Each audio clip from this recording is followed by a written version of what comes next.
Para maibsan ang pasanin, Baguio City nagsagawa ng registration at assessment for eligibility para sa agarang distribusyon ng bigas upang matulungan ang bawat pamilya sa lungsod. Si Jezreel Kate Lapizar sa sentro ng balita.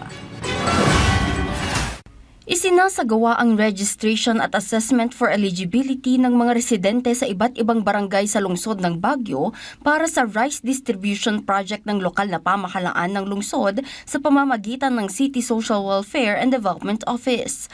Malaking tulong ang programa para kay Aling Dominga kaya maaga itong pumila at nagparehistro. Pangdagdag sa pagkain sa araw-araw, lalo wala akong trabaho.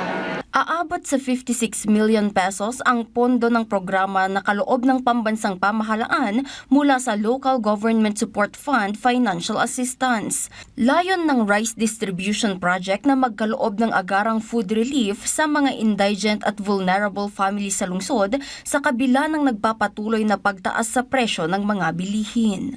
Ang mga mabibigyan ay ang mga underprivileged sector or yung sana sa laylayan, like yung mga low-income earners, mga indigent, like PWDs, senior citizens, solo parents, and of course we will include the minimum wage earners na ngayon ay affected masyado. Nakakatulong yan, especially sa mga vulnerable sectors since affected yung income nila, at least yung food security nila, at least masave yung pambili nila sa other basic needs.